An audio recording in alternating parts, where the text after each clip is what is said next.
Viewers, आज के video में हम पढ़ने वाले हैं कक्षा 9वीं अर्धवार्षिक परीक्षा का हिंदी विषय का पेपर। और इसमें हम शुरू करते हैं। प्रश्न नंबर पहला है, सही विकल्प चुनकर लिखिए। तो इसका पहला है, आज भी उन्हें सम्मान से याद किया जाता है। तो यहाँ पे सम्मान के नीचे अंडरलाइन है, तो हमें इसके समान शब्द ढूंढना है यहाँ पर। तो यहाँ है सामना, पूजना, आदर या सहारा। तो इसमें आएगा आदर। सम्मान का पर्यायवाची शब्द हो जाएगा आदर। तो आज भी उन्हें आदर से याद किया जाता है। यह एक मॉडल पेपर है और वेरी इंपॉर्टेंट है। अधिकतर प्रश्न इस पेपर में से आने वाले हैं। इसके बाद अगला प्रश्न है, कबीर कर्मकांड के विरोधी थे, अनुयायी थे, प्रेमी थे या उदासीन थे। तो यहाँ आएगा विरोधी थे। विरोधी थे। इसके बाद अगला प्रश्न है, चौपाई छंद में प्रत्येक चरण में मात्राएं होती है। चौपाई छंद में प्रत्येक चरण में मात्राएं होती है। तो इसका उत्तर आएगा 16-16। चौपाई छंद में 16-16 मात्राएं होती है। इसके बाद अगला प्रश्न है, वर्णों के सार्थक योग को कहते हैं। वर्णों के सार्थक योग को कहते हैं निपात शब्द, प्रत्यय, वाक्य या शब्द। तो वर्णों के योग से तो शब्द बनेंगे, तो यहाँ आ जाएगा शब्द।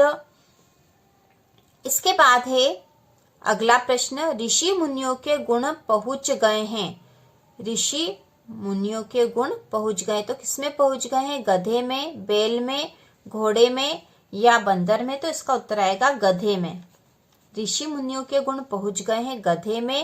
इसके बाद अगला प्रश्न है, लेखिका के अनुसार मेरे नाना पक्के माने जाते थे। साहब, अंग्रेज, वैद्य या शायर। तो इसका उत्तर आएगा साहब। मेरे नाना पक्के साहब माने जाते थे। इसके बाद अगला प्रश्न नंबर 2 है, रिक्त स्थान में सही शब्द चुनकर लिखिए। इसमें पहला है, छत चढ़ने के लिए चाहिए जीना या जीना। तो इसमें आएगा जीना। छत चढ़ने के लिए जीना चाहिए। तो ये आपके ब्रिज कोर्स से लिया गया है। इसके बाद अगला है, रसखान चाहते हैं कि मैं पत्थर बनूं तो पर्वत का ही बनूं। तो किस पर्वत का पत्थर बनना चाहते थे रसखान? रसखान चाहते हैं कि मैं पत्थर बनूं तो गोवर्धन या सतपुड़ा। तो यहाँ आएगा गोवर्धन। रसखान चाहते हैं कि मैं पत्थर बनूं तो गोवर्धन पर्वत का ही बनूं। इसके बाद अगला है, काव्य के भेद होते हैं 2 या 3। तो इसमें आ जाएगा 2। काव्य के 2 भेद होते हैं, दृश्य काव्य और श्रव्य काव्य। इसके बाद अगला है, जो पढ़ा लिखा न हो उसे कहते हैं। जो पढ़ा लिखा न हो उसे कहते हैं पढ़ाकू या अनपढ़। तो यहाँ आ जाएगा अनपढ़। जो पढ़ा लिखा न हो उसे अनपढ़ कहते हैं। इसके बाद अगला है, लेखक के अनुसार टोपी का प्रतीक है सम्मानीय व्यक्ति का या उदार व्यक्ति का। तो इसमें आ जाएगा सम्माननीय व्यक्ति का। लेखक के अनुसार टोपी सम्माननीय व्यक्ति का प्रतीक है। इसके बाद अगला प्रश्न है, जो अधिक बोलता हो उसे कहते हैं। तो जो अधिक बोलता है उसे क्या कहते हैं? वाचाल या बड़बोला। तो इसका उत्तर आएगा वाचाल। ठीक है, जो अधिक बोलता है उसे वाचाल कहते हैं। इसके बाद अगला है, दुष्ट व्यक्तियों के साथ साथ आदर्श भी होते हैं। दुष्ट व्यक्तियों के साथ साथ आदर्श प्रणेता भी होते हैं। तो यह भी आपके ब्रिज कोर्स में से है। ब्रिज कोर्स में से लिया गया। ब्रिज कोर्स के पाठ में से अब्राहम लिंकन का पत्र अपने पुत्र के शिक्षक के नाम, उस पाठ से लिया गया है यह रिक्त स्थान। इसके बाद हम पढ़ेंगे, सही जोड़ी बनाकर लिखिए। इसमें 2 भाग दे रखे हैं। तो पहले भाग में दे रखा, कैदी और कोकिला, पितर पात सरिस मंडोला, 2 बैलों की कथा, प्रेमचंद के फटे जूते, बादल और मेरे संग की औरतें। इसके बाद दूसरे खंड में दे रखा है, सुमित्रा नंदन पंत, मृदुला गर्ग, हरिशंकर परसाई, यमक, माखनलाल चतुर्वेदी, प्रेमचंद, घन और उपमा। तो अब हम इसकी जोड़ी बनाएंगे। तो जोड़ी बनाने का सबसे सही तरीका यह है कि जिसका आपको आंसर आ रहा है पहले उसकी जोड़ी बना लो, फिर बचे हुए की बना लो। तो यहाँ पे जैसे कैदी और कोकिला है, कैदी और कोकिला के कवि हैं माखनलाल चतुर्वेदी। तो इसकी जोड़ी बनेगी माखनलाल चतुर्वेदी से। इसके बाद है 2 बैलों की कथा। तो 2 बैलों की कथा के लेखक है प्रेमचंद। तो इनकी जोड़ी यहाँ से बन जाएगी प्रेमचंद से। इसके बाद है प्रेमचंद के फटे जूते। यह भी पाठ है आपके क्षितिज में से, और इसके व्यंग्यकार या लेखक है हरिशंकर परसाई। तो प्रेमचंद के फटे जूते हरिशंकर परसाई से जोड़ी बनेगी। इसके बाद अगला है मेरे संग की औरतें, यह कृतिका से लिया गया पाठ है और इसकी जोड़ी बनेगी मृदुला गर्ग से। इसके बाद अगला है बादल बचा है यहाँ पर, तो बादल जो है बादल का पर्यायवाची हो जाएगा घन, और पीतर पात सरिस मन डोला, मतलब पीपल के पत्ते के समान मन डोल रहा है। तो यहाँ पे उपमा बताई गई है, तो यहाँ उपमा अलंकार है।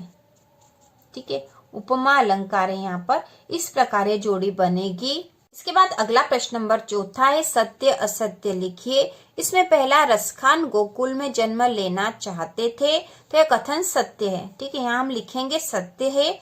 और रसखान कृष्ण भक्त कवि थे और वह गोकुल में जन्म लेना चाहते थे, यह सत्य है। इसके बाद अगला है खंड काव्य की कथा वस्तु विस्तृत होती है, तो यह असत्य है। यह कथन असत्य है क्योंकि खंड काव्य की कथा वस्तु विस्तृत नहीं होती है, जबकि महाकाव्य की कथा वस्तु विस्तृत होती है।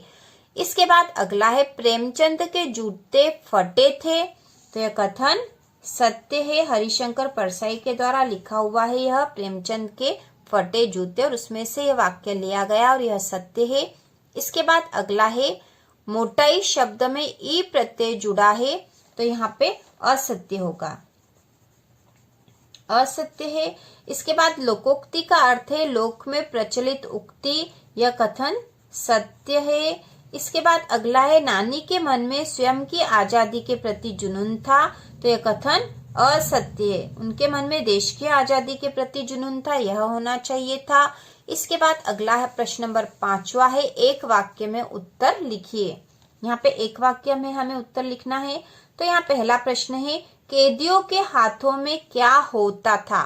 तो यह जो प्रश्न है यह आपके काव्य खंड में कैदी और कोकिला कविता से है और इसके कवि है माखनलाल चतुर्वेदी।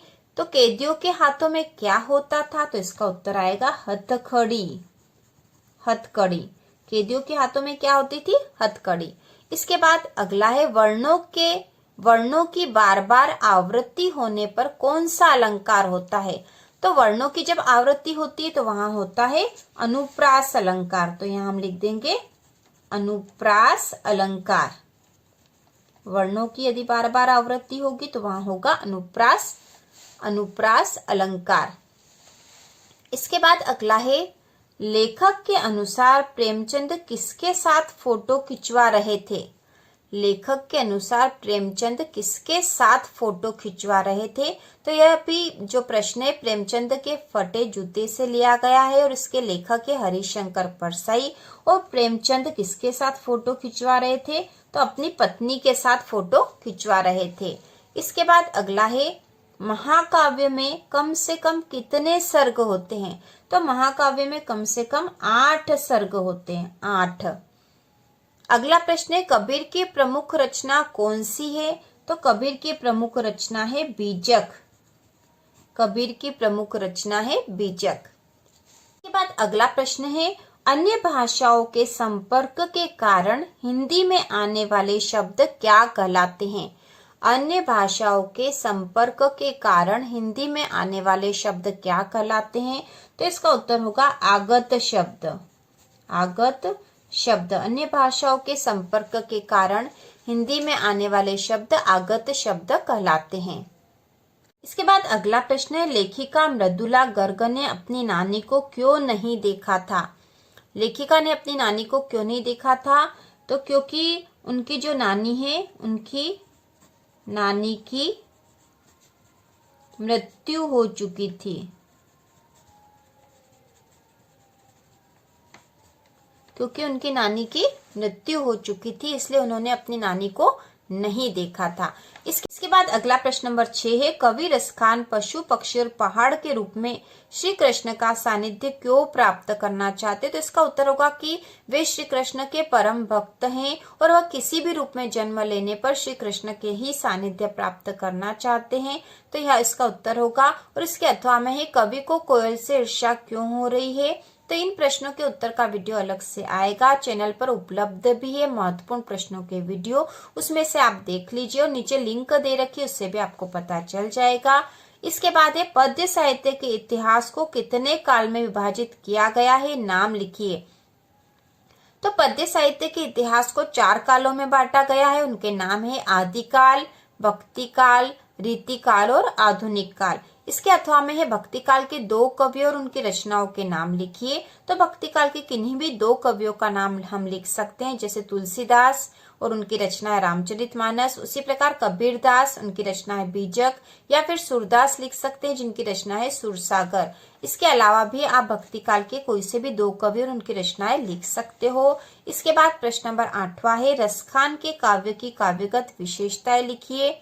तो यहाँ पे उनका जो जीवन परिचय है आपने याद करा है, चैनल पर उपलब्ध है, लिंक नीचे दे रखी, उसमें से आप उनकी काव्यगत विशेषताएं मतलब उनका भाव पक्ष और कला पक्ष लिख दीजिए। अथवा माखनलाल चतुर्वेदी के काव्य की काव्यगत विशेषता लिखे, तो यह लिंक भी नीचे दे रखी है। इसके बाद अगला प्रश्न है वीर रस की परिभाषा उदाहरण सहित लिखिए अथवा शांत रस की परिभाषा उदाहरण सहित लिखिए। तो चैनल पर रस से संबंधित वीडियो उपलब्ध है और उसमें यदि आप उसको पढ़ लोगे, रस वाला वीडियो आप देख लोगे, तो रस से संबंधित कोई सा भी क्वेश्चन आप हल कर सकोगे, चाहे कक्षा 9वीं का हो, 10वीं का हो या 11वीं 12वीं तक के सारे आपके प्रश्न हल हो जाएंगे। बहुत ही आसान तरीके से बना रखा है। इसके बाद अगला प्रश्न है तत्सम शब्द चुनकर लिखिए। तो इसमें से तत्सम शब्द चुनने हैं।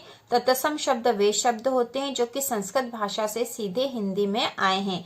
तो इसमें आ जाएगा चंद्र, स्वप्न, हस्त, ठीक है, ये जो है तत्सम शब्द है। इसके बाद है मूल शब्दों के बाद में दिए गए शब्दांश जोड़कर शब्द बनाकर लिखिए। तो यहाँ पे दे रखा सम्मान धन इत, इससे बन जाएगा सम्मानित, सम्मानित।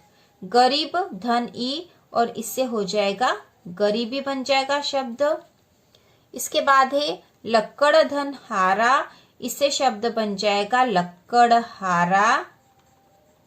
और अगला है कड़वा धन आहट, इससे शब्द बन जाएगा कड़वाहट। इसके बाद अगला प्रश्न है छोटी बच्ची को बैलों के प्रति प्रेम क्यों उमड़ आया अथवा आज की उपभोक्तावादी संस्कृति हमारे दैनिक जीवन को किस प्रकार प्रभावित कर रही है। तो इन प्रश्नों के वीडियो चैनल पर उपलब्ध है। कक्षा 9वीं क्षितिज के सारे पाठों के प्रश्नोत्तर चैनल पर बहुत ही आसान भाषा में दे रखे हैं। इसके बाद अगला प्रश्न है नाटक एवं एकांकी में 2 अंतर लिखिए अथवा कहानी एवं उपन्यास में 2 अंतर लिखिए। प्रश्न नंबर 13 है हरिशंकर परसाई के साहित्य की भाषा शैली लिखिए अथवा श्यामाचरण दुबे के साहित्य की भाषा शैली लिखिए। प्रश्न नंबर 14 है निपात शब्द किसे कहते हैं, उदाहरण सहित लिखिए। तो निपात शब्द वे शब्द होते हैं जो किसी वाक्य में किसी बात पर जोर देने के लिए जिन शब्दों का प्रयोग किया जाता है उन्हें निपात शब्द कहते हैं। जैसे ही, तो, भी, अभी आदि ये जो शब्द है सारे निपात शब्द हैं। इसके अथवा में ही विलोम शब्द किसे कहते हैं, उदाहरण सहित लिखिए। तो ब्रिज कोर्स का प्रश्न है यह विलोम शब्द वाला। तो ब्रिज कोर्स से भी प्रश्न आएंगे आपकी अर्धवार्षिक परीक्षा में, लगभग 10 नंबर के प्रश्न ब्रिज कोर्स से आने वाले हैं। तो विलोम शब्द उसी में दे रखा, आप आसानी से देख सकते हो। ब्रिज कोर्स के इम्पोर्टेंट क्वेश्चन का वीडियो आ जाएगा। इसके बाद है मेरे संग की औरतें पाठ के आधार पर लिखिए कि जीवन में कैसे इंसानों को अधिक श्रद्धा भाव से देखा जाता है अथवा लेखिका मृदुला गर्ग अपनी नानी के व्यक्तित्व से क्यों प्रभावित थी। इसके बाद अगला प्रश्न है रस का अर्थ स्पष्ट करते हुए करुण रस की परिभाषा उदाहरण सहित लिखिए। तो रस से संबंधित वीडियो से आप देख सकते हो। अलंकार का अर्थ स्पष्ट करते हुए रूपक अलंकार की परिभाषा उदाहरण सहित लिखिए।